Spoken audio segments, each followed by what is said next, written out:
डरते रहो, मरते रहो और अपनी बारी का इंतजार करो।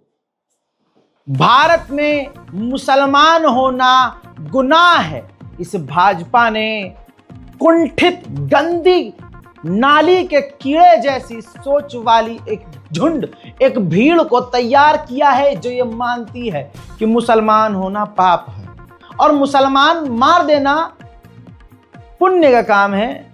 और शेखी है भाई, इसमें तो रौला है। मुसलमान इतना बेगैरत, दिल्ली का मुसलमान मारा जाए तो बिहार का मुसलमान कहेगा भाई हमें क्या मतलब, कश्मीर का मुसलमान मारा जाए तो महाराष्ट्र का कहेगा मुसलमान के भाई हमें क्या मतलब। आप समझ, गुजरात में मुसलमान मारा जाए तो हैदराबाद का मुसलमान कहेगा भाई हमें क्या मतलब। इसी हमें क्या मतलब के चक्कर में पूरे मुसलमानों को एक सड़ा हुआ झुंड, एक खास समाज का, जिसके पास सबसे बड़ी ताकत यह है कि वो भीड़ तंत्र से चलता है और आरएसएस के नक्शे कदम पर चल रहा है, तो मोदी जी उन्हें रोक नहीं सकते। और पूरे देश भर में आए दिन आप देख रहे हैं मुसलमान को मार दिया जाता है। कानून दो तरफा है। ईद की नमाज पढ़े मुसलमान तो पुलिस वाले पीछे आकर उसके बम पर लात मार दें। और कांवड़िए पूरे देश भर में क्या क्या करके आए हैं तो उनके ऊपर एसएचओ साहब जो हैं माला फेंकें, फूल फेंकें और उनका स्वागत करें। एक देश में दो अलग अलग कानून है दोस्तों, ये चल रहा है और ये चलाया जा रहा है मुसलमानों की खामोशी की वजह से। सारे मुसलमानों का हाल कितना बुरा है, कोई मुसलमान किसी के लिए नहीं बोलता। गिनती के कुछ क्रिएटर्स हैं, कोई यूट्यूबर गिनती के, कोई इंस्टाग्रामर गिनती के, जो मुसलमान के लिए बोलता है और जो बोलता है उसको दबाया जाता है। हाल में ही यूपी के फतेहपुर में आरिश खान नाम का एक 16-17 साल का बच्चा स्कूल के बाहर सीसीटीवी फुटेज से खुलासा हुआ है, लेकिन वो मैं दिखाऊंगा नहीं आपको, वो प्रशासन के पास है और दूसरे मीडिया जो हाउसेज हैं वो दिखा चुके हैं। कम्युनिटी गाइडलाइन के तहत मैं आपको वो दिखा नहीं सकता, लेकिन ये मामला सारी दुनिया तक पहुंच चुका है। आरिश खान को दिन दहाड़े दूसरे छात्रों के सामने 3 बहुसंख्यक हिंदू समाज के लड़कों ने मार डाला, पीट पीट कर इतना मारा कि वो बेचारा मर ही गया। पीछे की कहानी ये है कि तीनों जो लोग थे, 3-4 लोग जिसमें आरिश खान है, वो चाय की टपरी पर चाय पी रहे थे। वहाँ कुछ बहस हो गई, बहस में इतना ज़्यादा, क्योंकि मोदी सरकार ने इतना खुली छूट दे रखी है भाई मुसलमान कुछ गलती करे तो बिल्डोजर चल जाए और हिंदू मुसलमान का कत्ल कर दे तो बिल्डोजर अकड़ के अपने तहखाने में रहे, बाहर ना निकले। ये दिमाग में डाला गया है बहुसंख्यक समाज। इसी वजह से आज मुसलमानों की जान की कीमत कुछ नहीं है। आरिश खान के कत्ल के बाद दोस्तों मुसलमान खामोश रहा। जिस जगह फतेहपुर में ये काम हुआ तो फतेहपुर के लोकल लोगों ने आवाज उठाई कि भाई गलत हुआ है, गिरफ्तारी करिए। भाई साहब, ना गिरफ्तारी का वीडियो सामने आया, ना मास्टरमाइंड कौन था। देखिए, पत्रकार हैं एक गौरव कुशवाहा, जर्नलिस्ट, उन्होंने बताया कि बीते दिन उत्तर प्रदेश के जनपद फतेहपुर में 2 घटनाएं हुई।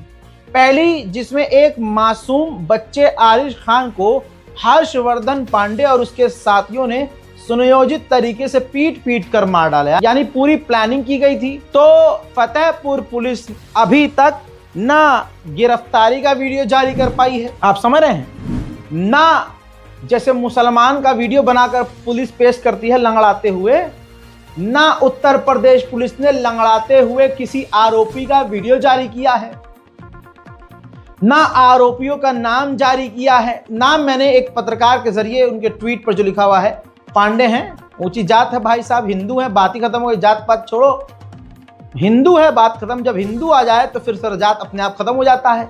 मुसलमान को मारने के लिए सब जात पात खत्म हो जाते हैं इनके यहाँ। अब उसके बाद शासन प्रशासन न गिरफ्तारी का वीडियो जारी करता है, न मास्टरमाइंड को गिरफ्तार करवा पाया है, न उनके घर पर बिल्डोजर चला है। बाबा का बिल्डोजर लुल्लू पुल्लू हो गया है क्योंकि मुसलमान न मारा गया है और कातिल आरोपी मुसलमान नहीं है, हिंदू हैं। बाबा ने कहा था कि गुंडे मवाली यूपी से भाग गए हैं। हाँ, तो ये सारे संस्कारी हैं। तो संस्कारी मोदी जी और योगी जी के दिमाग में कैसे होते हैं आपको अब पता चल चुका है। यहां पर कमी किसकी है?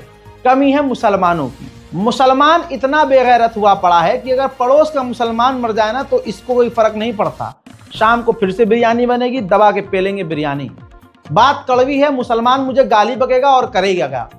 सच बात की लड़ाई है, सच बात बोलूंगा बुरा बनूंगा, कोई बात नहीं है। हस्बी अल्लाह व निअमल वकील। जब पहले कश्मीरियों को मारा जाता था, कश्मीरी मुसलमानों को मारा जाता था, क्या सुनते थे? प्लेट गन चल रही है, कर्फ्यू लगा हुआ है। ये सब हमारे लिए सुनी हुई बातें होती थी, अखबारों में हम पढ़ा करते थे। हाय ऐसी लगी कि पूरे हिंदुस्तान के मुसलमानों को चुन चुन कर मार पीट दिया जा रहा है और दूसरे मुसलमानों को अभी भी कोई फर्क नहीं पड़ रहा है। आज हमारी कौम, बताइए, आरिश खान को अभी तक जस्टिस नहीं मिला। मुझे ये बताओ, आप में कितने ऐसे लोग हैं जिन्होंने #जस्टिस फॉर आरिश खान लिखा भी है? अरे भाई, ये वो मुसलमान हैं जो अपने के मारे जाने पर एक लाइन तक नहीं लिख पाते। वो सड़क पर उतर कर तुम्हारे लिए आरिश आवाज उठाएंगे, माफ करना शहीद आरिश, तुम एक शहीद हो। लेकिन ये कौम गद्दार है भाई। तुम्हारे लिए खड़े कितने लोग हुए? रजा भाई हम तो गए थे प्रदर्शन करने, रजा भाई हमने तो लिखा, कितनों ने लिखा, ये मैटर करता है भाई। भीड़ तंत्र चल रहा है। एक भीड़ चीख चीख कर कह रही है एक मासूम को कि तुम आतंकी हो, तो दुनिया वही मानेगी। इस भीड़ तंत्र में तुम्हें भी अपनी ताकत दिखानी चाहिए कि भाई हम भी बढ़ चढ़ कर लिखें, हमारा पक्ष भी तो सामने आए। लेकिन नहीं, मुसलमानों को क्या, मुसलमान लड़कों को देखिए, 2-4 तरह के लोग हैं मुसलमान लड़कों में। एक वो जो सिर्फ बॉडी फुलाकर, स्टेरॉइड लेकर, पाउडर खाकर जिस्म फुला लेंगे, दिल इतना सा होगा चिड़िया जैसा डरपोक, करेंगे कुछ नहीं। अब दूसरा मुसलमान, इन जिम वालों का तो सारा दिन जिम में निकल जाएगा, पूरा दिन जिम। काहे? लौंडिया पटानी है, बस छाती बड़ी होनी चाहिए अपनी, बस यहाँ 6 पैक होने चाहिए।